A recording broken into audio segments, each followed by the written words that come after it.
Well, this was a fun announcement. On this channel, I have been tipping Pikmin 4 DLC for quite a while, and now we have Pikmin 4 DLC, and it's not what we expected at all. It is free, and it adds a number of new features, including photo mode, new decor Pikmin scattered around the map, as well as a greater range of challenge options. It's not out yet, an unspecified date in November has been given, and it's linked specifically to the original Switch. This is not a Switch 2 title, let alone a Nintendo Switch 2 edition, but the updates are for the good old Switch 1.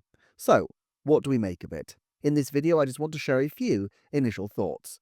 The first thing to note is that this is a free update. Nintendo obviously wants to position Pikmin as a game that people are paying attention to, and I've mentioned recently how clearly they seem to be pushing their second string franchises, Donkey Kong, Metroid, Kirby, and now Pikmin, into the prime time around the Switch 2 launch, perhaps trying to capture some degree of the way the Switch effect lifted Zelda to previously unimagined heights right out of the gate in 2017, although to be fair, that was with an absolutely killer app of a game.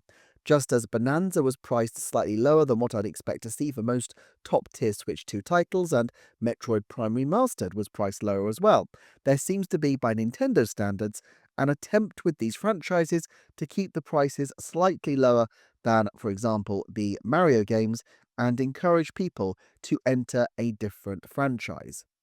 A new demo has also been announced, and that would allow for this as well.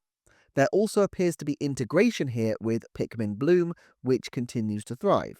Now, while this is quite flashy stuff on the surface, it's also fairly modest in scope from what I can tell. The new Pikmin are explicitly recycled from Bloom, and so presumably the modelling was done for that game, while challenge modes feel like they may increase the requirement on testing, but might not overly stretch the core development team. The photo options are now fairly standard across most of Nintendo's lineup, and I imagine that future Pikmin games will have them as standard. It feels plausible to me that Nintendo asked their core development teams to find ways to add new features to certain key titles to keep people playing and engaged over the transition period to the Switch 2. We don't even know for sure when these new Pikmin concepts were first developed. It's possible they've been in the can for some time.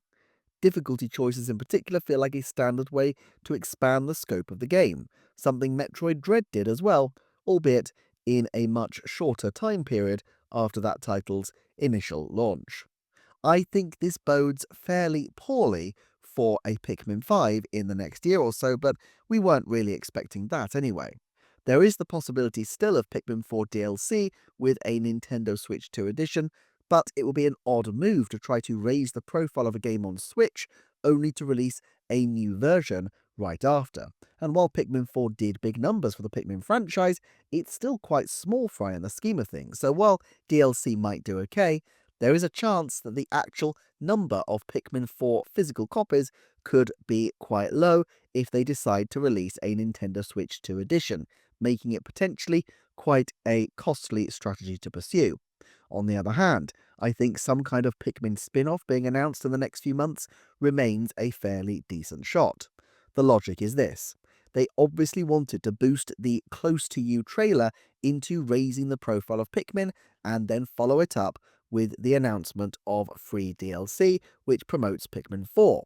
Now, this will hopefully shift some copies of the Pikmin 4 game and get people back playing it. Maybe that is the sum of their ambition, a proof of concept as to the appeal of Pikmin as a franchise, perhaps even as a backroom negotiating tactic for a future audiovisual deal.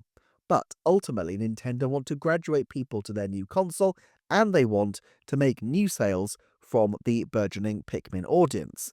As I established a couple of weeks ago, the company that developed Pikmin 3 Deluxe and were heavily involved in the development of Pikmin 4, 8ing, have a whole team that appears to be focusing on Pikmin and who haven't received a credit since Pikmin 4, even though 8ing has released another game with a different set of team members.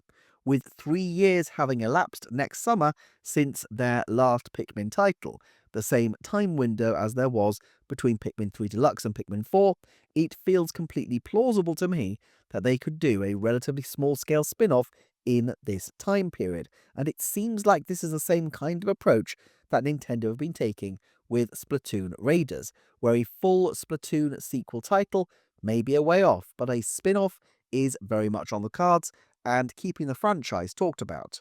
They really want momentum behind Pikmin, and a free update alone may not be enough to cut it.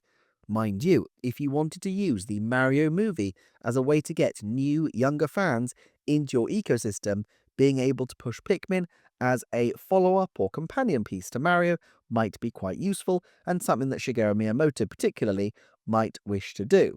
Indeed, if they follow the way that they treated Mario after the last movie, with the Super Mario Bros. Wonder game releasing only after the Super Mario Bros. Film, it also seems possible that they could be using the movie to promote Pikmin in some way, such as integrated tie-ins or perhaps even a short film before the main feature, and then release a Pikmin spin-off towards the end of the year, perhaps September, October, November of 2026.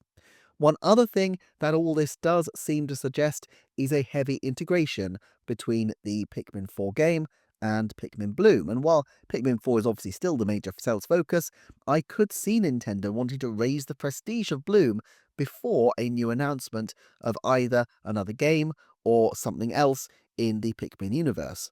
After all, the daily interaction with Pikmin content gives Nintendo a lot of data to work with about their customer base and a lot of options to build familiarity and excitement.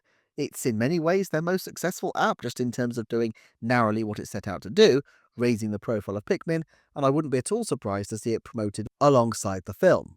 I should clarify, of course, that in raw numbers terms, Fire Emblem Heroes is far and away more successful than Pikmin Bloom, but I have been impressed by the way that Pikmin Bloom has been used to consistently promote Pikmin.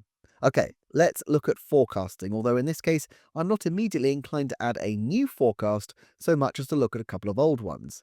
As ever, my approach is to try to quantify my judgments so that I can check back and review my accuracy in future, but I have actually talked in the past about the potential for new Pikmin content.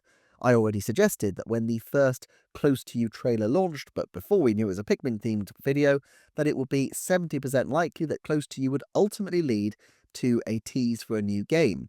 And while there's no direct link per se, if a new Pikmin title is announced in short succession after the release of the Pikmin 4 free DLC, I'd have to consider how to interpret it.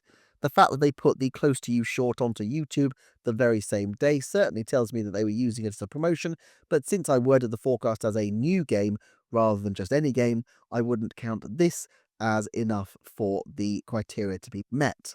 Right now, despite there being a logic to using this as part of a wider build-up, it feels unlikely to me that there will be anything too imminent. However, just as they used Close to You to bolster the announcement of Pikmin DLC, if they did use the November release of the Pikmin DLC to announce a new Pikmin spin-off on the back of it, well then, I think I might still count it as part of the same advertising cycle.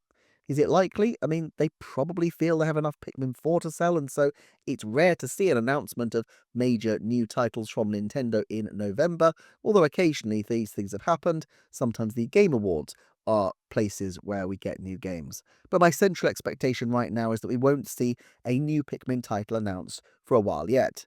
Now, I previously said that I thought there was a 50% chance we'll have a Pikmin new spin-off announcement by the end of 2026, and this still seems like the right ballpark for me. 18 could be working on a side project, or perhaps they could be doubling down on making sure Pikmin 5 comes sooner by supporting the core group at EPT10, but I rather think that they will continue to be involved.